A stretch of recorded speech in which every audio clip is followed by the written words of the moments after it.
Habari ya asubuhi. Nzuri, habari za leo? Nzuri sana. Samahani kwa kukuweka sana.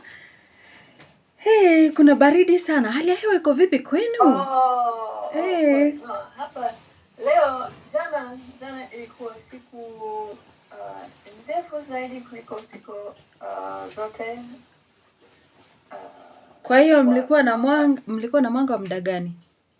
Jua liliwaka mpaka saa ngapi? Ni kutoka mapema mpaka unaweza kuona mwanga mpaka saa 2. Saa 2 ina maana kuwa kutoka asubuhi mpaka saa 2, zaidi ya saa 8, 9, 10 hivi 14, zaidi ya saa 14. Nahisi ni karibu hii. Kwa sababu ni muda mrefu. Kwa hiyo mtu anapaswa kulala saa ngapi? Hasa kwa watu ambao wamezoea kulala saa 2, saa 3. Unalala kukiwa na mwanga au unatafuta pazia nyeusi au pazia ya kijani au pazia nyeusi? Kweli natumia kama kitambaa kufunika macho. Kulala kidogo. Natumia pazia kwa ili kujificha kutoka majirani. Wewe hupendi majirani. Majirani ni mazuri, wanaweza kuokoa maisha. Lakini kutokana na tunajua nyingi, hali ya hewa ni nzuri, ni joto, lakini sio kali, na matunda ya tamu siku hizi. Kwa sababu ya jua, mashaallah. Kwa hiyo na bei ya matunda ni bei ghali au bei nafuu au bei rahisi? Hakuna bidhaa ya bei nafuu siku hizi. Jamani. Kwa nini? Kwa sababu ya mafuta au? Nahisi shida ni tofauti. Trump alifukuza wafanyikazi wa ukulima wa kilimo. Kwa hiyo aliwafukuza wafanyakazi wa kilimo. Kwa nini? Walifanya nini? Kwa sababu wengi wanaofanya kazi kule shambani ni watu kutoka nje. Na yeye aliwafukuza kutoka na ubaguzi wake, na hakuna watu wa kutosha ili kufanya kazi kule shambani. Jamani. Na pia sababu nyingine ni bei ya mafuta imepanda. Na tunajua, tumeona bei zote zimepanda kutokana na hii. Na hii si sababu tofauti pia, lakini nimeshangaa bei ya chakula imepanda sana. Poleni sana. Njoo Afrika Mashariki. Karibu. Sasa kwa sababu hapa tuseme Rais Trump anazozana.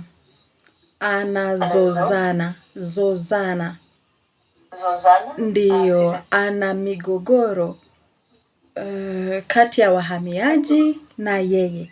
Kwa hiyo kuna migogoro kati ya watu hawa kwa sababu labda hawana stakabadhi za kutosha kudhibiti kuwa wao ni wa Marekani. Labda walikuja Marekani katika njia ambayo si halali.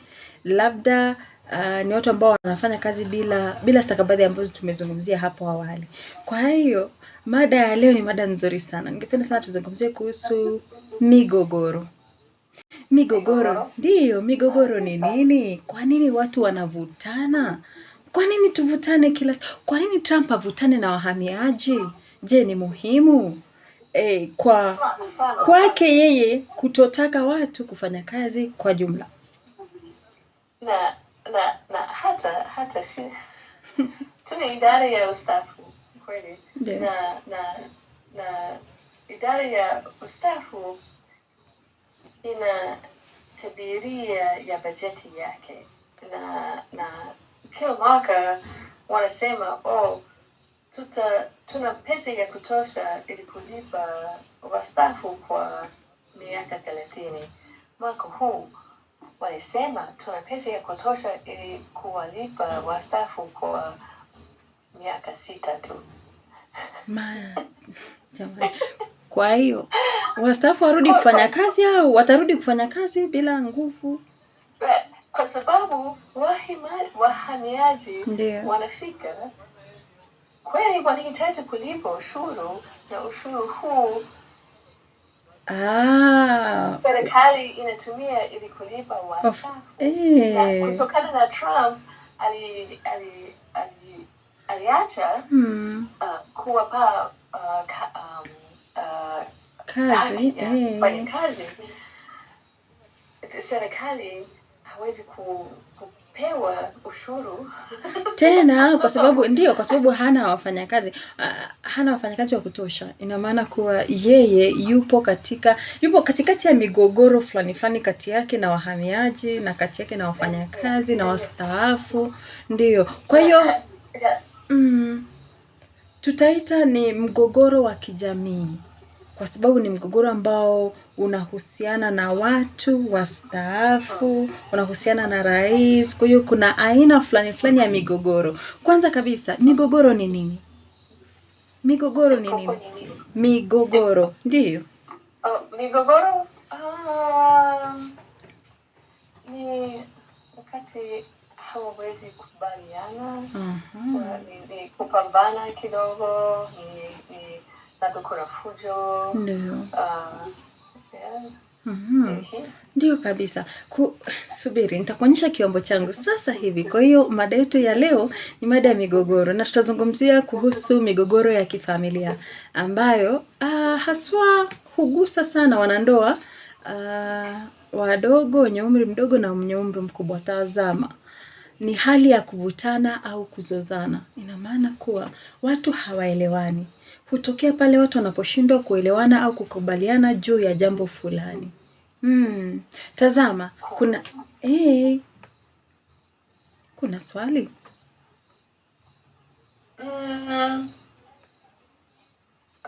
Kuvutana. Ndio. Na kuvutana ni ningependa kujua zaidi. Kuvutana wakati unavuta kwako navuta kwangu, navuta kwako navuta kwangu. Ina maana kuwa hatuelewani. Kuna mvutano. Kuna kutoelewana. Kuna kuvutana kati ya watu wawili. Kwa mfano nasema, hapana, leo utakuja darasani saa 12 kamili. Wewe unakuja unasema, hapana, mimi sitaweza kuja darasani saa 12 kamili. Nitakuja darasani saa 12 na dakika 10. Mwambie hapana. Kwa hiyo tunavutana sisi. Kuna mvutano kati yetu. Hatuelewani. Ndio. Lakini kinyume. Mimi nilifikiri kama ukiona kitu kuvuta kwako ni kwamba mimi ningependa kueleza zaidi, ni kuvutia, ningependa kujua zaidi. Ndio. Hapana, si kuvutia. Kuvutia ni kitenzi tofauti. Kuvutana ina maana kwa kuna mvutano kati ya watu wawili. Unaweza kuwa na mvutano wako binafsi, wewe na nafsi yako. Kwa mfano unahitaji kufanya maamuzi makubwa, maamuzi ambayo yanahusu maisha yako, haswa wakati wa ndoa kwa mfano, au wakati wa kutafuta mtoto. Tuseme aina mgogoro kati ya wewe na nafsi yako. Kwa hiyo kuna mvutano kati yenu. Wakati watu wana migogoro kati ya watu wawili, ina maana kuwa wanazozana. Kuna mvutano, wanavuta upande wake mmoja, tena mwingine anavuta upande wao mwingine. Ina maana kuwa hawaelewani. Na si neno kuvutia, tofauti sana na kuvutana. Kwa nini? Ndio, kwa sababu ni vitenzi viwili tofauti. Kwa mfano, wakati nachukua kamba, nakupa upande mmoja wa kamba na mimi nachukua upande mwingine wa kamba. Kwa hiyo mimi navuta upande wangu na wewe unavuta upande wako. Kuna mchezo kama huo nafikiri. Wanavuta upande wangu, mimi navuta upande wangu na wewe unavuta upande wako. Ina maana kuwa hakuna katikati. hatujaelewana. Mimi nataka kushinda, wewe unataka kushinda. Kwa hiyo tunavutana sote wawili. Tunatafuta mshindi. Ina maana kwa mnakabiliana watu wawili. Unalikabili jambo. Lakini wakati mnakabiliana kati ya watu wawili, ina maana kwa kuna migogoro. Na hapa wanasema kuwa migogoro hutokea pale watu wanaposhindwa kuelewana. Ni kweli hatuelewani, basi kuna migogoro. Kukubaliana juu ya jambo fulani, ina maana kwa hamkubaliani. Kuna kutokubaliana. Ndio, ninakubali mimi ni mwalimu, sawa? Lakini ndani yangu nilitaka sana kuwa daktari. Kwa hiyo nashangaa, ndio mimi ni mwalimu, lakini siwezi kuwa daktari. Tayari mimi nimeshasomea fani ya walimu, nitafanya nini? Kwa hiyo nina migogoro ndani yangu. Je, niendelee kufundisha watoto, wanafunzi, au nirudi nifanye fani ya walimu ya udaktari, niwe daktari? Na maana kwa mimi na mgogoro ndani yangu mwenyewe. Hapa sio kama umeelewa. Kuna wakati kuna migogoro tofauti tofauti. Kwa mfano, aina ya migogoro, tazama hapa. Migogoro ya familia. Majirani. Baba. No, sema. Baba yule hataki kwamba binti aende barabarani kucheza pamoja na wanafunzi wengine. Kwa nini? Tatizo ni nini? Anaogopa nini? Mimi sijui, lakini yeye labda swala la binti anaweza kuenda kucheza na wanafunzi wengine au anahitaji kukaa nyumbani tu, ni migogoro ya familia. Ndio, ya kifamilia, ndio kweli. Na sababu kuu ya yeye kutotaka, kwanza kabisa, binti yake ana umri mgani? Ana umri wa miaka mingapi? Siku hizi yeye yuko chuo kikuu. Lakini mimi niliishi hapa kwa yeye alikuwa mimi nilimuona mara ya kwanza kabla ya yeye alianza shule ya sekondari. Kabla ya kuanza shule ya sekondari. Labda tuseme ni usalama. Alitaka sana kulinda binti yake. Kwa hiyo labda alifikiri kuwa binti yake anaweza kutungwa mimba katika umri mdogo. Kwa hiyo ni labda hofu ya usalama kati yao wote, kati ya baba na mtoto wake. Lakini mtaa huu ni salama sana. Walikuwepo watoto wengi, wavulana, binti. Kwa nini hakuweka makataa ya kurudi nyumbani? Kwa sababu hapo tatizo ni kuweka makataa, kukaa chini, kuelewana, kuzungumza. Mtoto anataka kwenda kucheza. Kwa hiyo kwa nini unataka kwenda nje kucheza? Atoe sababu zake, na baba pia atoe sababu zake, kisha aweke makataa mazuri. Tuseme kwa mfano, wewe cheza mpaka saa 1 jioni, au wewe cheza mpaka saa 12. Saa 12 ikifika rudi nyumbani. Hivyo labda swala hili linaweza kutatuliwa hivyo. Mimi nakumbuka huwezi kumwona hata kwa kwa nini? Yule alihitaji na ulimwona kwenye gari, yeye alikuwa anaangalia wote tu. Jamani. Hiyo ni kufungia mtu. Unajua watoto hao wakati wanatoka nje kwenda chuo, wanakuwa watoto wabaya sana. Kwa sababu wakati unamfungia mtu nina uhuru, ndio niko chuo. Anaweza kufanya mambo mengi, anaweza kuanza kuvuta sigara, kutumia madawa za kulevya, sijui. Na sio kwamba walikuwepo mbali, walikuwa hapa tu. Walipenda kukimbia kutoka upande mmoja mpaka upande mwingine. Walicheza michezo ya watoto. Nahisi mfano wa migogoro ya kifamilia, ndio kati ya binti yake na baba yake, ndio migogoro ya kazini.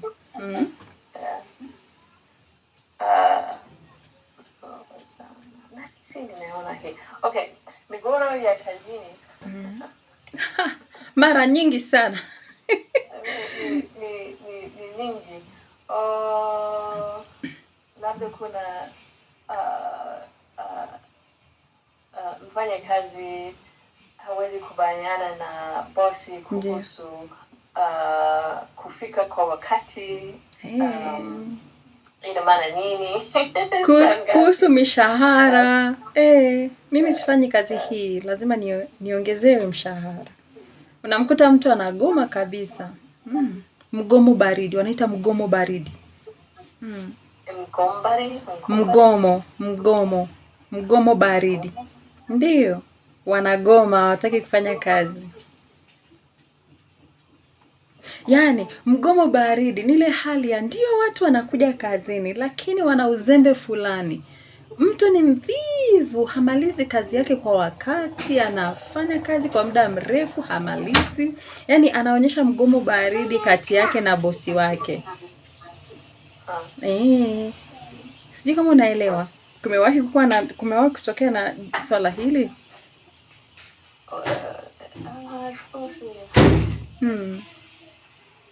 Labda sijui.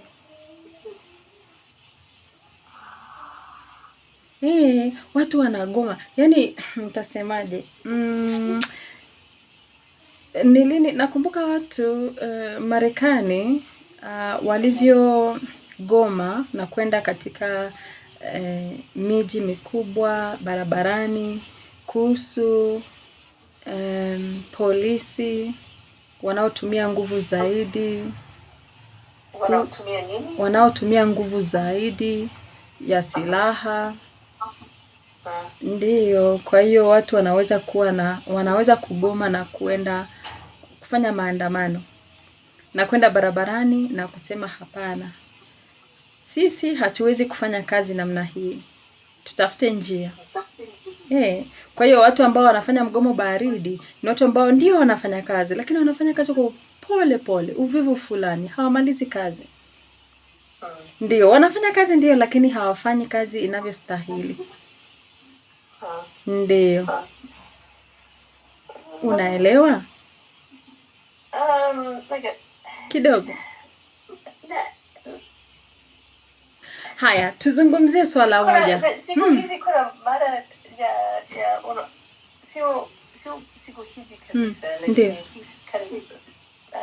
Sio muda mrefu uliona matangazo kuhusu quiet quitting. Watu wanaoenda kazini bila kufanya kazi vizuri. Ndio. Anasubiri mshahara ukichelewa. Kati ya kipindi ambacho unafaa kulipwa na kipindi ambacho mshahara umechelewa. Kwa mfano, mshahara ukichelewa ndani ya wiki 2 au hata wiki 1. Wiki hiyo watu hawafanyi kazi inavyostahili. Unamkuta jamani, sijalipwa, nitafanyaje hii kazi? Kwa hiyo yuko kazini ndio, lakini kuna kitu ambacho kinaitwa mgomo baridi. Hafanyi kazi inavyostahili kisa hajalipwa. Ndio. Kwa hiyo anafanya kitu kama mgomo baridi hivi. Sifahamu hii. Maoni yangu ni ukienda kazini ni bora kufanya kazi. Ndio. Lakini kuna watu ambao hawafanyi kazi kukamilisha. Wanafanya kazi yani kwa sababu ni lazima wafanye. Lakini wakati wanafanya kazi polepole, hawakamilishi kazi kwa wakati, lazima umsukume. Ina maana kwa kuna swala ambalo linamtatiza moyoni. Labda ana mgomo baridi, yeye mwenyewe anajua matatizo yake, kwa nini anafanya kazi polepole. Haya, safi. Tazama nyingine. Migogoro ya kijamii. Ndio. Migogoro ya kijamii umetaja moja. Hapo pale Rais Trump alivyowafukuza wahamiaji kwa sababu hataki wahamiaji pale. Huu unaweza kusema ni aina moja ya mgogoro wa kijamii. Ndio. Tunaweza kufikiria kuhusu watu kutoka vyeo tofauti au asili tofauti. Ndio.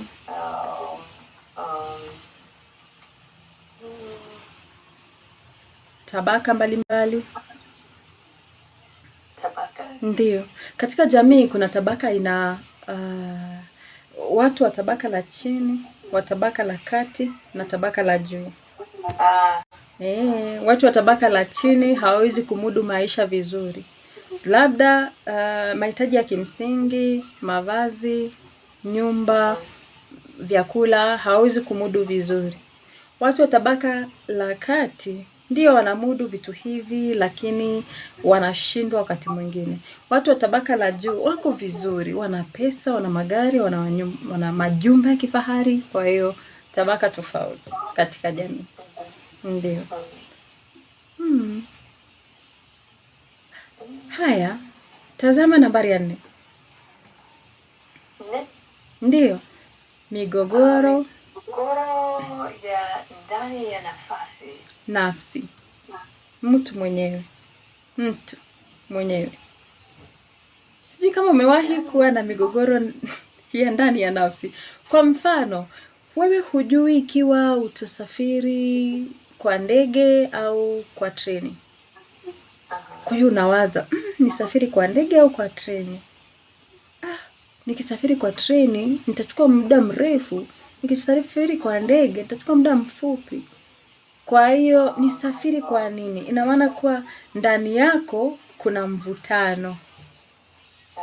Kuna unaweza kusema migogoro ya mibadala.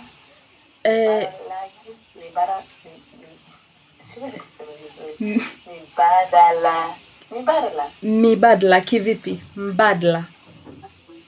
Kwa sababu unasema wingi. Kivipi? Toa mifano. Tutaweza kwenda na gari ya moshi au tutaweza kwenda na ndege. Lakini kama huwezi kuamua. Wewe mwenyewe. Inabaki kuwa unashindwa kuamua kwa sababu ya nini? Unashangaa sasa nitafanya nini? Labda huna pesa za kutosha za kukata tiketi ya ndege kwa mfano, au una muda wa kutosha, lazima usafiri kwa ndege. Na unafikiri kwenda na treni na bado huna pesa za kutosha. Kwa hiyo utafanya nini? Unawaza. Ndio. Haya, kuna aina nyingi ya migogoro. Nitakutajia migogoro hii kisha uniambie ni aina gani ya migogoro kati ya migogoro 4 ambayo tumeorodhesha hapo awali. Kwa mfano, wazazi na watoto kutokubaliana kuhusu masomo au nidhamu. Je, ni migogoro ya kifamilia, kazini, kijamii au ndani ya nafsi? Kifamilia. Ndugu kugombania urithi au mali. Ni aina gani ya mgogoro? Ndiyo. Urithi ni mali ambayo baba aliyefariki au marehemu aliwacha. Kwa mfano, wakati baba anafariki, anaacha urithi. Urithi huo na mali nyingi, magari, nyumba za kifahari, pesa nyingi. Kwa hiyo urithi, mtoto wake anaweza kurithi. Lakini ndugu wanapogombania urithi au mali, ni aina gani ya mgogoro? Na tofauti na urithi na mali ni nini? Sifahamu. Ndiyo. Mali inaweza kuwa ya mtu binafsi. Yeye mwenyewe ametafuta. Kwa mfano, mimi natia bidii kila siku, ninunue gari, ninunue kiwanja, nijenge nyumba. Nifanye biashara. Unaona? Nifungue kama biashara kama 10 hivi, biashara tofauti. Hii ni mali yangu. Lakini wakati nafariki ni urithi. Yaani si hivyo, lakini wakati unafariki ni urithi. Watoto wako wanarithi mali ile. Mali si yao, lakini mali ni ya mama yao au baba yao. Ndiyo, kwa hiyo unakuwa sasa si mali tena, lakini ni urithi. Na migogoro ni kati watu wamepewa mali ya urithi. Ndiyo. Ndugu watu wamefanya kazi ili kupata mali yao yenyewe. Haya, ndugu kugombania urithi au mali. Ni aina gani ya mgogoro?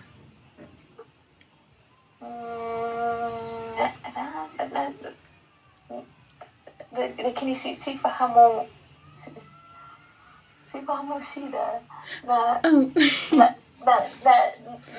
Naweza kufahamu kwamba ndugu wanapambana kugawanya urithi. Ndio.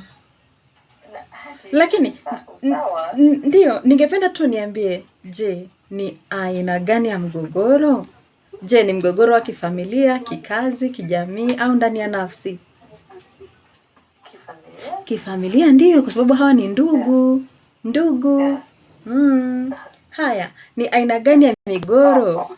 Ndiyo, wanandoa kubishana kuhusu matumizi ya fedha.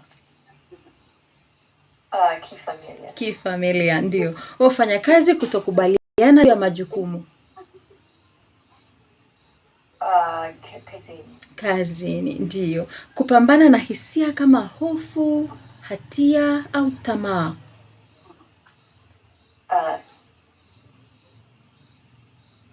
Ndani ya nafasi. Ni migogoro ndani ya nafsi. Ndani ya nafsi ndiyo. Kwa sababu ni wewe mwenyewe una hisia, unapambana hofu au hata ni hatia uliofanya au tamaa. Na mtu kushindwa kufanya uamuzi. Ni aina gani ya mgogoro? Mtu kushindwa kufanya uamuzi. Ndani ya nafasi. Ndani ya nafsi. Si nafasi, kwa sababu nafasi ni tofauti na nafsi. Nafsi. Ndiyo, nafsi. Okay. Wewe mwenyewe ndani yako. Nafasi ni kama ni njia au upanuzi fulani wa kufanya jambo fulani. Haya. Mtu kushindwa kufanya uamuzi. Tumesema kuwa ni migogoro ya ndani ya nafsi. Ndani ya nafsi. Ndiyo, nafsi. Nafsi yangu mimi. Roho yangu, nafsi yangu. Majirani kugombania mipaka ya ardhi. Migogoro ya kijamii. Ndiyo. Tofauti ya kisiasa au kidini katika jamii. Migogoro ya kijamii. Ndiyo. Migogoro ya rasilimali kama maji. Migogoro ya kijamii. Ndiyo kabisa. Na mfanyakazi na mwajiri kuzozana kuhusu mshahara au mazingira ya kazi.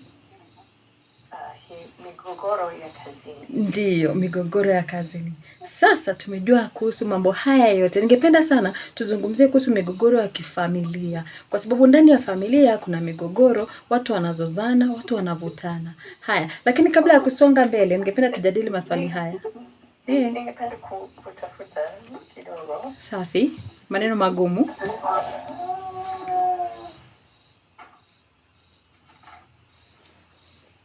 Neno. Sana. Nahisi mimi nimeona. Neno. Zozana. Okay. Zozana. Ndiyo. Zozo. Okay. Umepata? Unaweza kusoma maelezo. Na hatia. Ndiyo.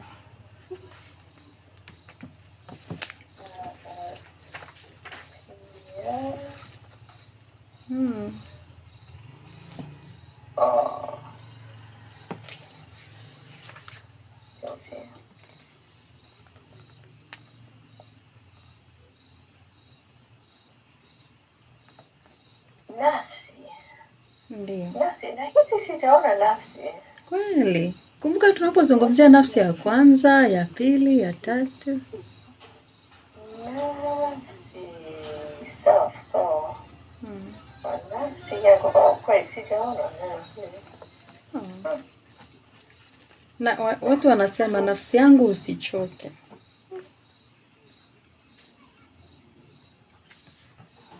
Okay, sawa. Vizuri sana. Kuna nyimbo za Injili ambazo zinasema nafsi yangu usichoke. Nafsi yangu usichoke. Ndiyo. Haya, tunaposonga mbele. Tazama, maswali haya ni maswali ya kujadili. Natumai tutafanya mpaka nambari ya 5 kwa sababu nina sauti, ningependa tusikilize tena. Ikiwa ndugu wawili wanagombania urithi, ungependekeza suluhisho gani? Tuzungumzie kuhusu shamba au kiwanja. Na ndugu hawa wawili wanagombania urithi wa kiwanja. Labda ni kiwanja cha mama au kiwanja cha baba. ungependekeza suluhisho gani? Kweli unahitaji kujua zaidi. Unahitaji kujua zaidi kuhusu malengo ya upande mwingine tofauti na ni kwa sababu labda moja angependa nafasi ya kufanya kazi zaidi, na mwingine angependa kuishi na au kuishi ndiyo, kujenga nyumba, kuishi. Nina familia kubwa ya watoto 10, mimi nifanye nini? Unahitaji kufahamu nia na malengo ya wote kabla ya, kwa mfano tuseme mimi ni dada yako na wewe ni dada yangu, ndio. Haya, baba yetu sisi ana kiwanja kikubwa sana. Kiwanja hiki kina nyumba ya kukodisha. Kwa hiyo mimi ninataka kiwanja hiki kwa sababu mimi sina kazi. Wewe una kazi na bado unataka kiwanja kile. Mimi sitaki kukupa kiwanja chote. Tutafanya nini sisi kama ndugu? Mimi nina mahitaji yangu, sina kazi, wewe una kazi. Kwa nini unataka kiwanja? Urithi wa baba kwa nini?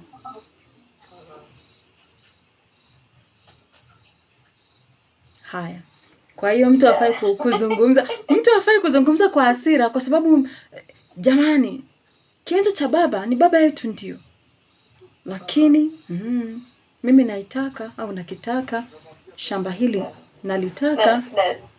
Na labda shida hii, naona shida hii inaweza kutoka tofauti ya mahitaji ya ndio. Na labda mmoja ana mahitaji zaidi kuliko mwingine.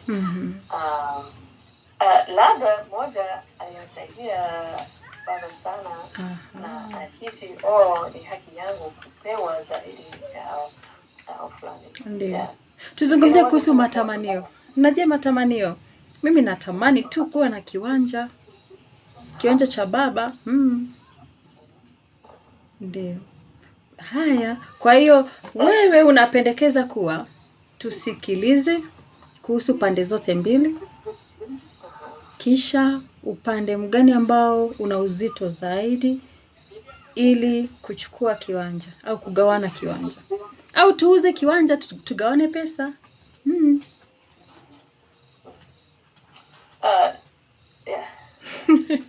Ni ngumu sana.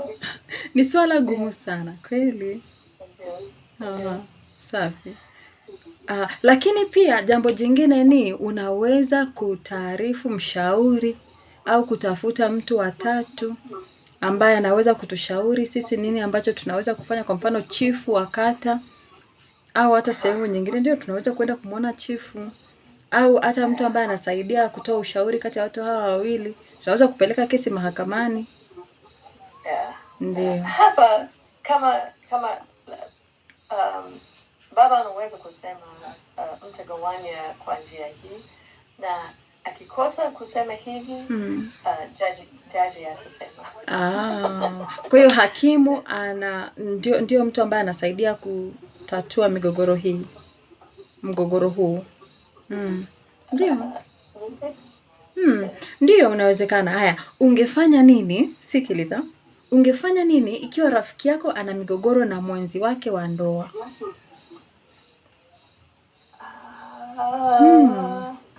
Kumwambia komache. Wewe si mzuri kwa sababu unga mkono ndoa ni nzuri. Waachane jamani. Kwa sababu hawatatui migogoro yao vizuri, hawawezi kuelewana. Yaani kila siku fanya hivi, kila siku fanya hivi, staki kabisa. Lakini inalingana na shida nini. Kama ni shida kubwa, mara nyingi ni bora kusema sio wazo zuri kuishi pamoja, ni bora kutengana. Talaka yangu. Kwa hiyo anaomba talaka. Nipe talaka yangu. Nataka kwenda kwetu. Nipe talaka yangu. Sawa. Au unaweza kumwambia okay, sawa, kama hakuna shida kubwa, unahitaji kuacha kufikiria kuhusu makosa yake, kwa sababu hawatabadilisha. Na hakuna binadamu aliyekamilika. Kila binadamu ana kasoro. Ni kweli. Haya, sikiliza. Ikiwa mtoto wako hakubaliani na wazazi wako au wewe mwenyewe, kwa hiyo kuhusu kazi au kuhusu masomo, nani anapaswa kusikilizwa zaidi? Ni mtoto? Mtoto hakubaliani na wazazi wake kuhusu kazi ya masomo, ndio nani anapaswa kusikilizwa zaidi? Je, ni mzazi au mtoto? Kweli ni mtoto. Kwa nini? Lakini mtoto hajui. Kwa nini? Tulizungumzia kuhusu malezi, jinsi wazazi wanaweza kukaa vizuri na watoto wao. Lakini siku hizi kuna malezi ya kuongea na kuelewana. Ndio. Na watoto siku hizi wanasikilizwa zaidi. Ukienda shuleni, makosa si ya mwalimu, makosa si ya mtoto au mwanafunzi, makosa ni ya mwalimu. Japo makosa ni ya mwanafunzi wakati mwingine. Unamkuta mzazi anakuwa mkali sana na mwalimu. Wewe mwalimu, kwa nini hujafanya? Na ukiangalia katika muhula mtoto hajaja shuleni karibu mwezi mzima. Mtoto afanye nini? Mwalimu afanye nini? Kwa hiyo mzazi anakuja na ukali sana. Wewe mwalimu.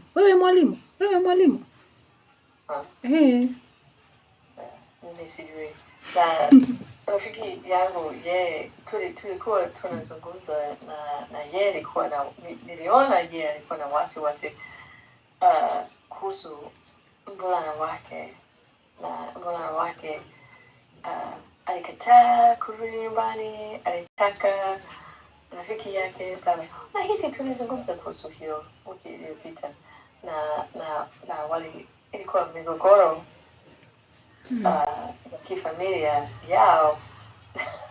Na mimi nilimsikiliza na mimi nilifikiri nimefurahi sana. Huwezi kufikiria kuhusu suluhisho. Mimi nahisi suluhisho hakuna suluhisho. Wote watoke waende zao. Wewe toka nyumbani, nenda kaanze familia yako. Lakini ana umri wa miaka 15. Wewe jamani, ataanzaje? Lakini watoto Marekani wanapevuka mapema. Unamkuta mtoto miaka 16 tayari anajua kuendesha gari, amemaliza shule, anafanya kazi. Hajamaliza shule. Miaka 16. Ndio anaendelea na shule kwa mfano, lakini ile hali ya kujitegemea ni mkubwa kulingana na watoto wa Afrika Mashariki.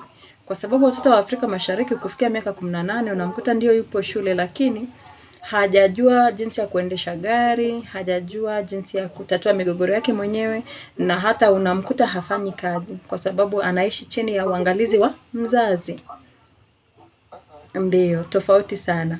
Swali lingine, je, unafikiri mtu anaweza kubadilika baada ya migogoro?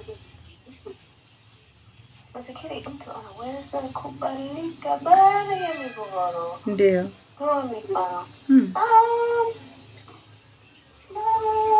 Hasa migogoro ya kifamilia.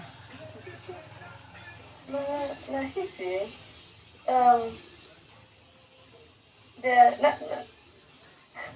labda lakini kuna watu wengine wabaya. Yaani ukisikiliza taarifa ya habari, hasa migogoro ya ardhi, unamkuta mtu, yani hii ni mfano, unakuta mtu yani anachuki sana na familia yake mpaka anaamua kuchoma familia yake ndani ya nyumba.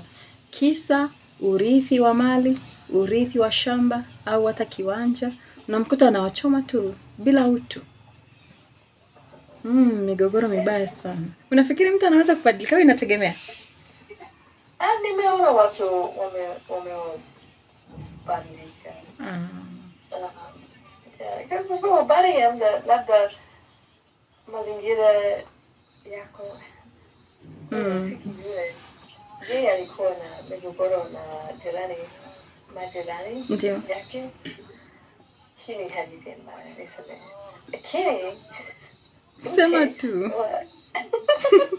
mke wa jirani alikufa na migogoro iliacha na rafiki yeye alifikiri ilikuwa mgogoro pamoja na mwanamume, lakini kweli ilikuwa kutokana na mwanamke, na baada ya mwanamke alikufa, baada yake kufariki, ndio aliacha kupambana. Magumu hayo. Yaani mpaka hakuna amani mpaka kuwe na ncha ya upanga, hakuna. Ndio. Lakini unajua vipi, labda mwenye mgogoro sana ni baba au mume. Na pia mimi niliona wawili waliopambana sana kuhusu bajeti ya nyumba. Bajeti. Na nilisikia kwamba baada ya muda wote walijifunza bajeti zaidi. Walijifunza kuhifadhi bajeti zaidi na waliacha kupambana. Au una uhakika si umri, kwa sababu watu kadri wanavyokuwa kiumri wanapata hekima zaidi jinsi ya kutatua migogoro yao. Umri wa miaka 35 ya ndoa. Jamani. Safi. Haya, jinsi ya kutatua migogoro. Kwa hiyo kuna njia nyingi za kutatua migogoro. Haya, kuna nambari ya kwanza mpaka nambari ya 8. Utasoma kisha tutaelewa na tukusikiliza sauti. Umemaliza? Sijamaliza kwa sababu nataka kutenga muda kwa sababu ya sauti.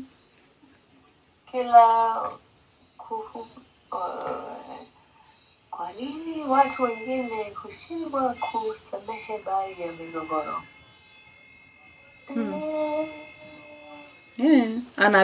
Anabeba mgogoro huo moyoni kila wakati. Wewe ulinikosea. Akiwa anakuona, Aprili ulinikosea. Anakula kidogo, anapinduka huko, anapinduka huko. Aprili ulinikosea. Paka jamani, samehe. Inawezekana. Sababu moja, wanajua shida inaendelea, kuna suluhisho. Kwa hiyo akikuona wewe anatibuka moyo, anashangaa, adui yangu amekuja tena. Ndio, si wote lakini kuhusisha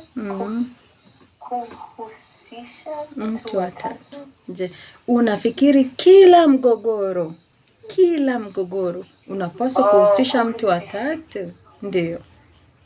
Kuhusisha. Ndio. Hapana. Nahisi watu wawili wanaweza kupata suluhisho wakijaribu mara nyingi. Sio kila mara. Lakini mara nyingi labda. Ndio, mara nyingi. Safi. Sasa Aprili, nina sauti, ningependa tusikilize sauti hii. Na sauti hii inahusu mgogoro wa kifamilia. Na ni sauti ambayo ilinifanya nikacheka sana kwa sababu nazungumzia mambo mengi. Nitacheza sauti hii kisha tutajibu maswali. Uko tayari? Haya. Sauti iko sawa. Nilipata ujauzito wa huyu hapa akiwa na miezi mitatu. Kwa sikuwa nimepangilia, mimi nilisikiaga tu mtoto anacheza tumboni. Wananchi wanaoishi katika mtaa wa El Kiroa katika kata ya Daraja Mbili iliyopo mkoani Arusha wameamua kuingilia kati swala la mwanamke anayefahamika kwa jina la Jessica Godfrey mwenye umri wa miaka 23 ambaye hivi sasa amebahatika kupata watoto watatu wakiwemo mapacha wawili, jambo ambalo mwanamke huyo amedai kwamba ni kutokana na mume wake kuwa mlevi na kumlazimisha kufanya mapenzi. Huyu mtoto bado ni mdogo. Kwa hiyo ninavyonisema sijui kufanya mapenzi hata mwezi bado. Kwa wapi na kuaje ndio. Kwa majina naitwa Jessica Godfrey, mzaliwa wa Mwanza. Shida kubwa ile tokea akanipiga ni kuhusu kupika. Ilikuwa siku ya Jumapili, aliamka asubuhi nikamwambia kwamba naomba na mimi kitu niwapikie watoto. Akasema mimi hapo sina kitu chochote. Nikasema hamna shida. Nikaa nimechukua na kuni pale nikawa nakoka moto pale. Nikafika kwenye saa 9 hivi akawa ametoka kanisani akaja. Akawa ameleta vitu vya kupika akapeleka pale ndani. Nilipoka pale ndani mimi nikashuka kule hivi kuangalia maji kama ilikuwa masafi ili nishuke nikafue nguo kwa sababu muda wa kupika umeshaenda. Nikasema nipike tu jioni. Alipokuja akasema akaanza kuambia watu nimemletea vitu saa 5 asubuhi alafu anakuja kupika saa 9. Nikamwambia usiwe unapenda maisha ya kujiosha akisema uongo. Hilo ndio likawa kosa, ndio akaanza kunipiga sana. Sasa nyingine chanzo cha kunipiga labda kwa mfano kama nilivyojifungua huyu hapa juzi nilimwambiaje kwamba watoto huyu mtoto bado ni mdogo. Kwa hiyo unaponisema sijui kufanya mapenzi hata mwezi bado, kwa hapo inakuaje ndo kaanza sasa kusema hivi siishi na mwanamume mwenzangu huku ndani. Kaanza pale kunipiga, akanishusha chini na huyu mtoto mdogo. Akasema hapo akasema kwanza huyu mtoto simjui. Akamweka pale chini ndani nikamwona mwekaje mtoto ile kusema akanifukuzia nje huo usiku akanipiga sana. Kani nimepiga makelele. Kesho yake nikamwambia huyu dada hapa nikamwambia huyu kijana ananinyanyasa 1 2 3. Ndio akawa amesema basi tutakusaidia tutakuhamisha upande wa huku hivi. Nimehamia upande ile nyumba kubwa bado tu anaendelea tu kunifuata. Ananifuata kule ndani akija anafunga mlango pake ilifikia sehemu nakuwa nika kufuli kule ndani. Anakufuata kutaka nini? Unataka mapenzi. Nilianza na mapacha huyo wa kike na wa kiume ndio uzao wangu wa kwanza ambao nilioanza nao. Kwa na maana kwenye mimba ya hao matesi nilipata ujauzito wa huyo hapa akiwa na miezi 3. Kama sikosei. Miezi 3 kwa sikuwa nimepangilia mimi nilisikiaga tu mtoto anacheza tumboni. Sikuwa nimejua kitu chochote. Ndio kwenda kuangalia akasema kuna mimba ya miezi 4.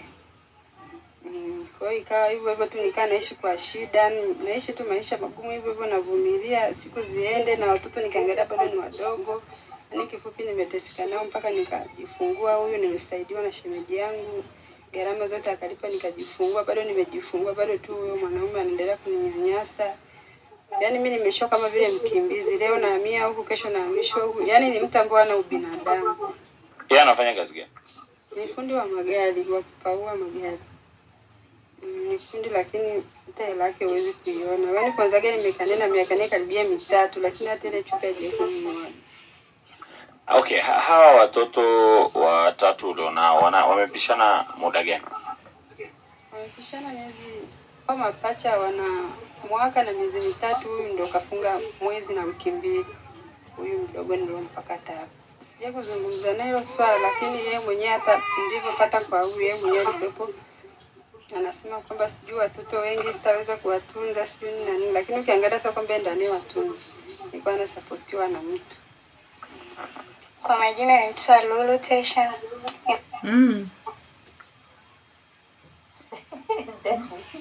Ndio, ni hadithi ndefu na nitakutumia kwa sababu inaguza migogoro mingi sana. Nini kinatokea chini ya sentensi moja?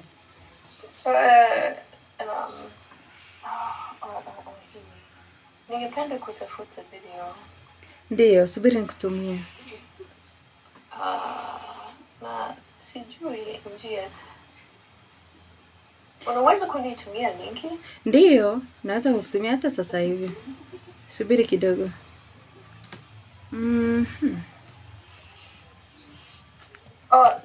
Naona. Nipata. Umepata? Safi. Yeah.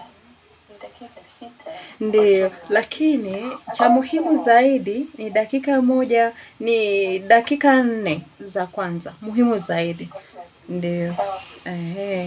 Kweli. Sijatumia YouTube kwa ajili ya sijatazama ya Bilal kwa muda. Mimi nili kabla ya tulianza kusoma nilitumia video yake mara nyingi kwa ajili ya kusoma Kiswahili. Wakati huo ilikuwa tofauti. naona sasa Mm. ukiweka sisi, ukiweka captions Ndio. ni kwa Kiswahili. Ndio, umepiga hatua kabisa. Umepiga hatua. Okay, sawa. Nitaangalia. Cha muhimu, nitakutumia kiungo na nitakutumia maswali. Kwa hiyo kazi yako ni kutazama video yote nzima, lakini cha muhimu zaidi ni dakika 4 za kwanza. Kisha kuna maswali 6. Ningependa tuyajibu maswali haya yote. Okay. Ndio. Swali la kwanza naweza kukusomea au nikutumie tu? Nionyeshe. Subiri kidogo.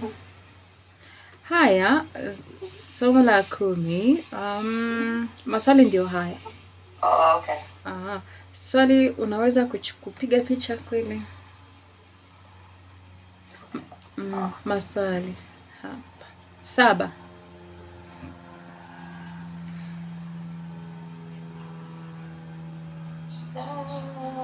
Okay.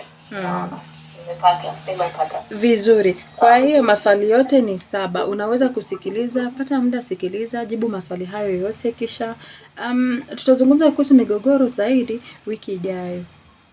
Okay.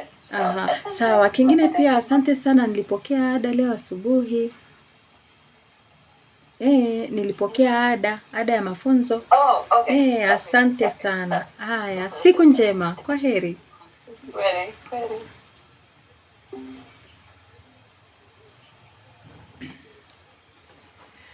Mambo vipi? Natumai kuwa mnaendelea vizuri. Kwa hiyo nitapitia maswali yenu kwa haraka kabla ya kudondoka kwa sababu mambo ni mengi. Kiuma anasema nini? Anasema my girlfriend is Kenyan and I love Swahili but I can't understand it. How can I learn it? So this is what you do. Go to my bio, pick my phone number, write to me, tell me that you'd love to join a Swahili class and then I will add you in one. Okay? Because I had beginner classes, intermediate classes and advanced classes. So this class was an advanced class because they're able to speak, connect words and form conversations that are involving topics in our society. Therefore it's easier for her to speak. So yeah, so I'm going through all this for you. Mr. Sibe anasema mgogoro nini? Migogoro, there are conflicts. Athumani nakuona, asanteni sana kwa kuja. Je, kuna swali lingine? Kuna swali jingine? Sioni maswali mengine. Kaduhura anasema Adriano, hujambo mwalimu, nafurahi kukutana na wewe. Nami pia ninafurahi kukuona, nafurahi kuwa nawe. Ndiyo, nafikiri tumefika mwisho wa maswali. Habari yako, I also want to join you.